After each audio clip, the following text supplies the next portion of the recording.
Okay, so yesterday we wrote our introductions, and when I took them home and I read through them, both this class and the last class, there was only one student who was able to successfully write an introduction that I could check off every single piece to on the checklist. Now that tells me something. That tells me that my lesson yesterday was a major fail.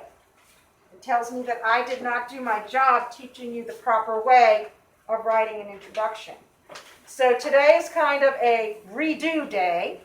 I am going to be reteaching that lesson, but this time I am going to be holding your hand a little bit more, and we're going to work through the lesson together. Okay, the first thing I want to do is I want to go ahead and share with you my revised plan for my essay. Now, I went ahead and I wanted to make sure that I had some really good, strong things I could talk about in each main idea and that they weren't overlapping. So that's one of the reasons why I revised my own plan. And remember, that's something that you do. You revise. You change your mind.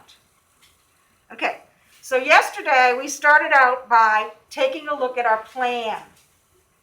So go ahead and open up your notebook to your plan for your essay on your special person.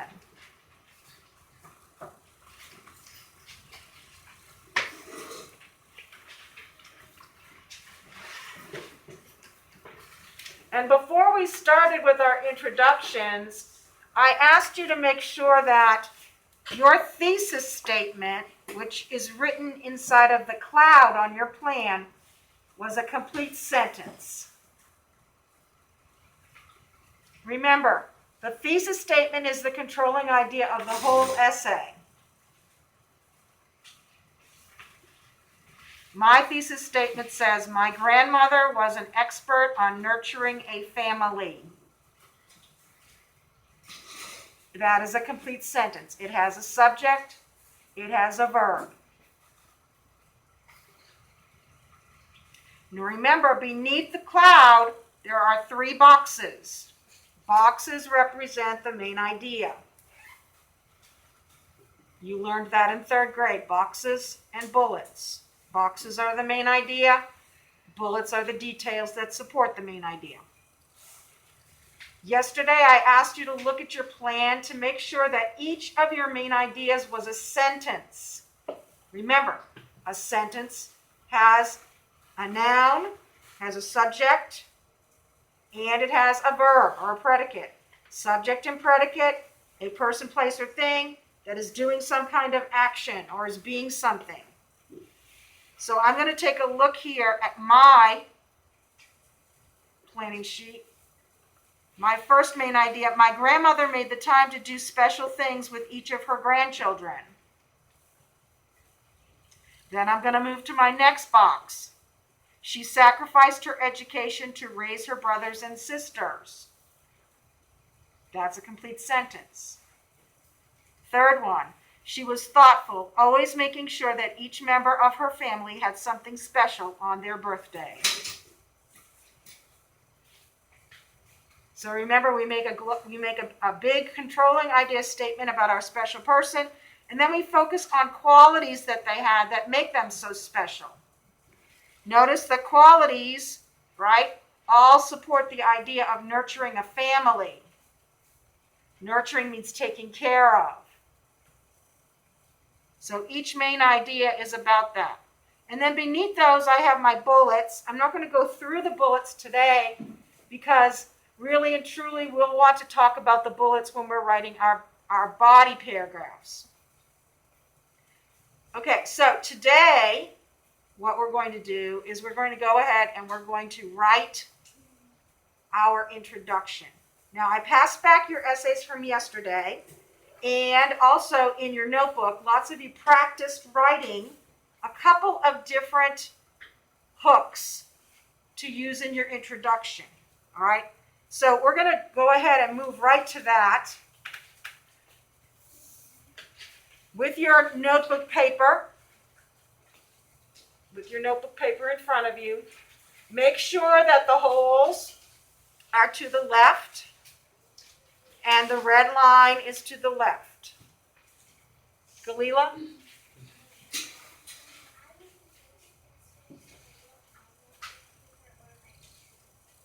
Well, you're just going to have to do the best you can. I understand that you were absent yesterday, but I can't stop and wait for you to do the activity that we did yesterday for almost 45 minutes, okay, and wait for the rest of the class. You'll just either have to do it quickly here now or maybe practice tonight at home so that you can get better at it. But please try to follow along the best way that you can for right now. And then this video will be posted on the Teams page so that you'll be able to go back and watch it, okay? All right, so everybody should have their paper in front of them. Everybody should have their pencil. On the top of the first blue line, you're going to write your first name and your last name. A lot of you got so excited about writing your introduction that you skipped your heading or you added your heading afterwards. Please don't write my name. Please write your name, first name and last name. Beneath your name on the second blue line to the left should be today's date.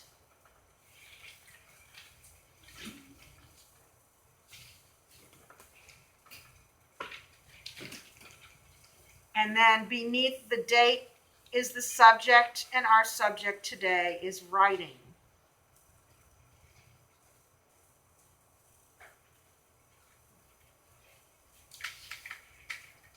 It's really important for you to use this heading because it takes a lot of time if I'm constantly searching for where you've put your name or asking whether or not you've put the date on there. So it's just easier if you get into this routine and you put your heading on your paper every time. It's easy when I'm reading 45 essays to be able to find the information in the same place on every piece. Okay, so when we're writing an introduction, which is the very first paragraph in a basic 5-paragraph essay, we always begin, as it says on our checklist, by indenting. And guys, it may seem silly for that to be there, but it's there to remind you. It's there to remind you. Tristan, do you have your hand up? I don't have one. You don't have one of what?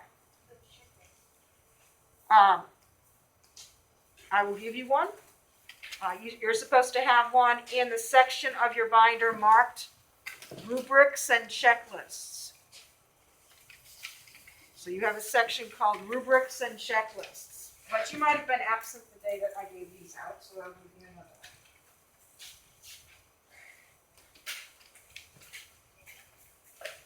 We were using it yesterday. I assumed you had one. Okay. So we know that we need to begin by indenting, all right? And you may not have ever been taught this, okay? But I'm going to teach it to you today, and I'm going to expect that you do it on everything that you write. When you're reading a book, okay, when you're reading a book and the author is going to a new paragraph, you often notice that they leave some white space from the edge of the corner to be indenting. Zegan, what do you need? Okay, well, you can look up on the screen for now, and when I send you to work time, I'll bring you one, because it's just going to take too much time to keep giving. It would have been nice if you said something when Tristan said something. So just bear with me, look up on the screen, and I'll get you one as soon as we go to independent time, okay? All right, so what do you do to indent? You're going to leave space. You're going to leave white space. And when you're just learning how to do that, you might want to use the width of your finger. So I'm going to skip 1, 2, 3 lines here because I might want to put a title to my essay later on, and I'm going to put my finger here Obviously, I don't want to write on my finger.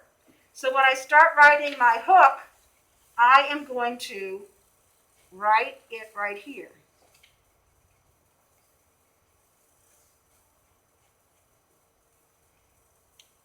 So looking at your hook,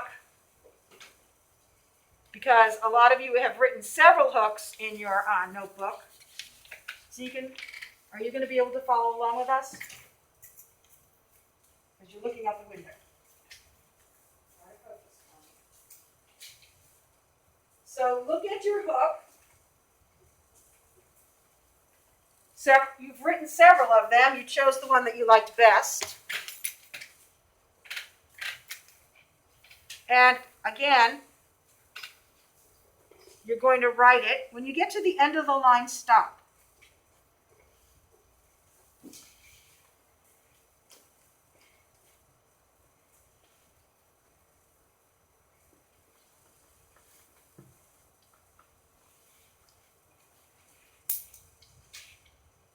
So when you go down to the second line, because you have indented, you're going to come all the way back over here toward the red line.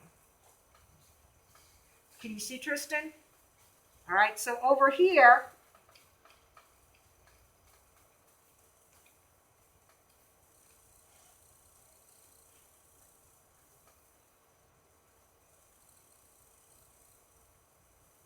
so as you're writing your hook, every time you drop down to the next line, you're going to bring it over here. That's what that red line is for. That's to guide you. Now, the other thing I want to point out to you is that when you finish writing your hook, I want you to stop and I want you to go back. I want you to reread it. Make sure it's only 2 to 3 sentences long.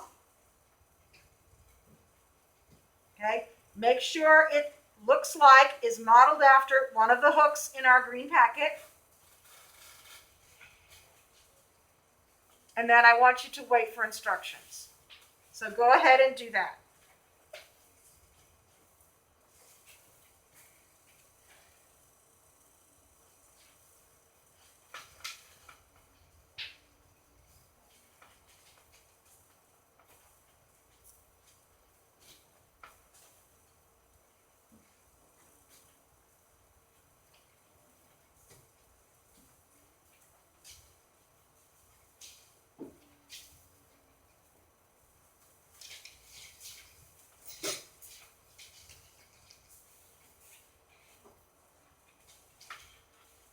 And guys, if there's not enough room on the line for you to write the whole word, go down to the next line. Don't break the word up into pieces.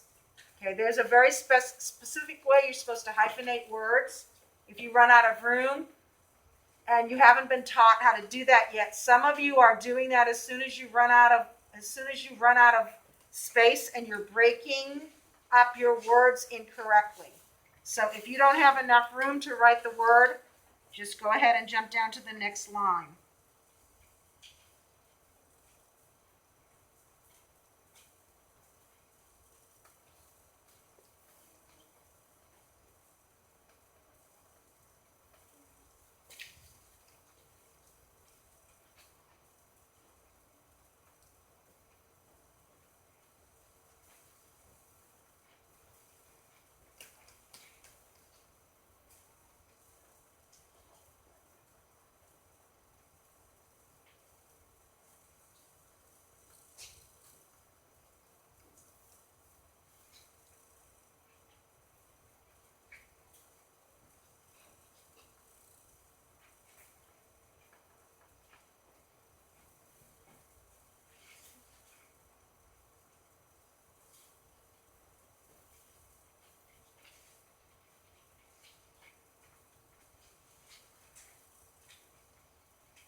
Okay, so when you finish, you always want to go back and reread your work, proofread your work.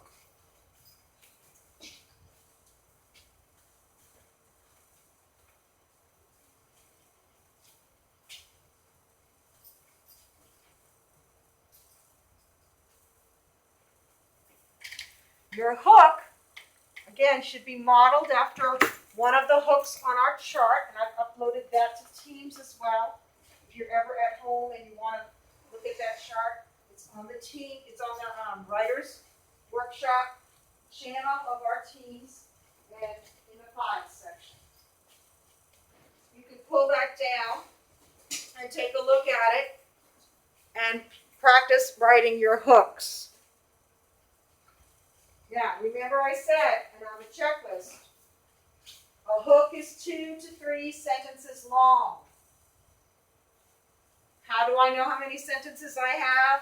Well, I've written in sentences, but I want to count the periods. So I see 1, I see 2, I see 3 periods. So my hook is 3 sentences long. Does anybody recognize this hook? Which one on our chart is this hook? You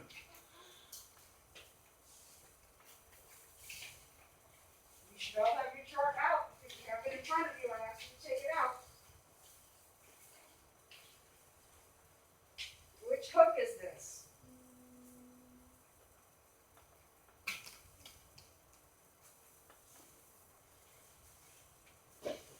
Nobody recognizes it? Mr. Rexy? A global statement. Good job. Okay, so it's a global, many people.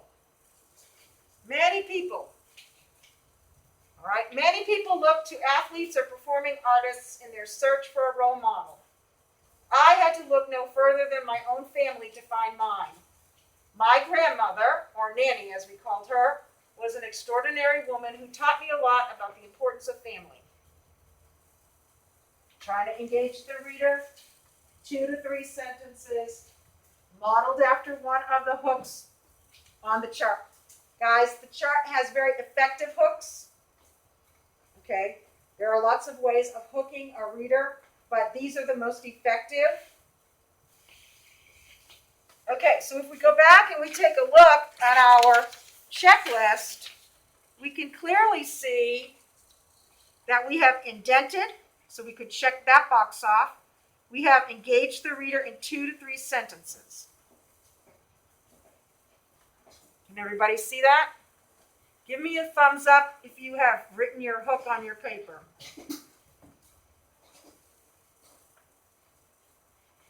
Okay, so now we're ready for the next step. And remember, I tell you, if you put the time in and if you're careful in your planning, writing your essay is going to be very easy. Let me show you what I'm talking about. Now, on my checklist, it says to write a sentence for each of your main ideas. You should have 3 sentences. Okay? So let's look at my plan. Guess what? I've already done that. I have a sentence in each of my main idea boxes.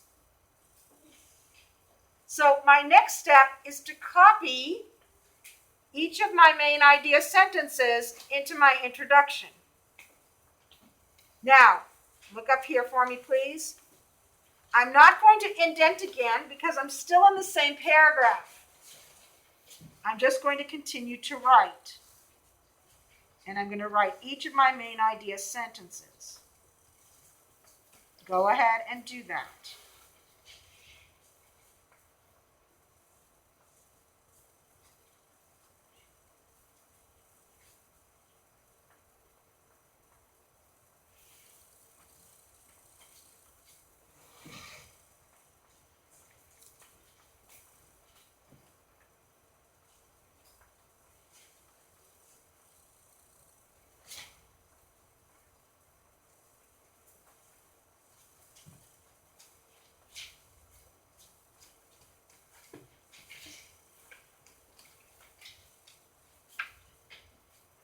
And again, if you don't have the room for the word, jump down to the next line.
Okay, so give me a thumbs up if you have written your 3 main ideas in your introduction. Hopefully you can see how much easier, it makes writing your introduction and writing your essay when you make sure that those are sentences. And again, go ahead and go back and reread from the beginning to proofread your work. Make sure it makes sense. Make sure your sentences begin with capital letters. Make sure they end with punctuation.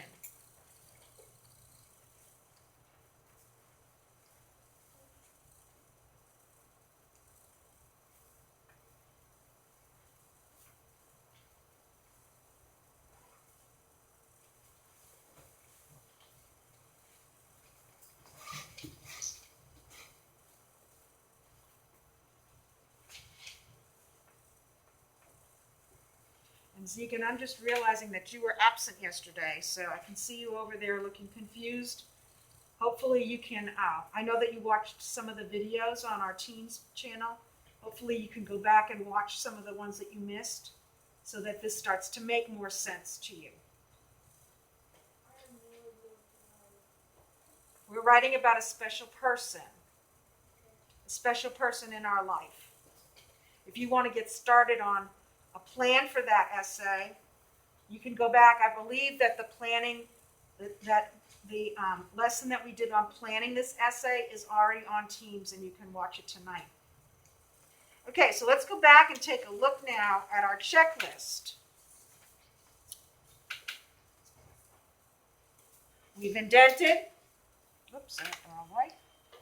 We've indented. We've engaged the reader with 2 to 3 sentences, and we've written a sentence for each of our main ideas. The last thing that we have to do is we have to end it with our thesis statement. And guess what? We can go right back to our planning sheet because we wrote our thesis statement in a sentence in the cloud. So go ahead. You're not going to want to indent. This is still the introduction. Now you're going to write your thesis statement. Copied right from your planning sheet.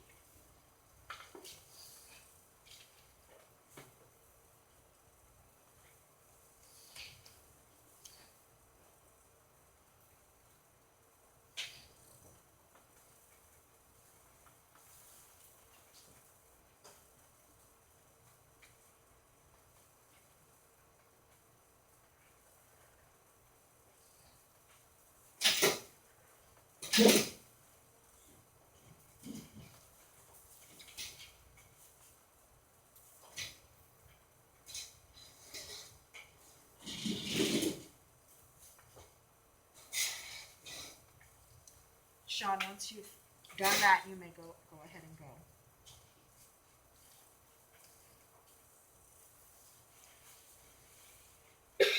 So hopefully you can see how we're supposed to be using this checklist, how our planning sheet, if done properly, actually makes the writing of our essay easier, how referring to the charts that we have in our green packet, we can have access to some tools that will actually make the process easier. Now the final step before we turn in our paper is to proofread our work. We want to make sure that it flows and that it makes sense. Many people look to athletes or performing artists in their search for a role model. I had to look no further than my own family to find mine. My grandmother, or Nanny as we called her, was an extraordinary woman who taught me a lot about the importance of family. My grandmother made the time to do special things with each of her grandchildren. She sacrificed her education to raise her brothers and sisters. She was thoughtful, always making sure that each member of her family had something special on their birthday. My grandmother was an expert on nurturing a family. So notice in our introductory paragraph, we have a lot of things that we are trying to do, right? As essayists, we are trying to engage our reader, and then we're trying to give our reader an idea of what we're going to talk about. We're previewing those main ideas. We're telling them, this is what I'm, without saying this is what I'm going to talk about, because we don't want to do that. We don't say this is what I'm going to talk about. We don't talk to the reader. We keep that out of here. This is professional, all right? So, but we're previewing. So we write down each main idea. And then we end it very powerfully. The paragraph ends with the thesis statement. Okay. So what I'm going to ask you to do is to finish writing your introduction. And when your introduction is complete, to please turn it into the basket, the blue basket. And Zeke, and I understand that yours is not going to be ready because you are not here. And Natalie, I know you were testing yesterday. Bryn, did you get a chance to do this? I think I passed yours back, right? So you did do this yesterday. Yes, I did. Okay, all right. So if you feel like you're ready to turn it in, turn it in. But if you need to practice at home tonight and turn it in tomorrow, that would be good. The reason you're turning it in is so I can give you feedback. I can let you know how you did, and I can give you some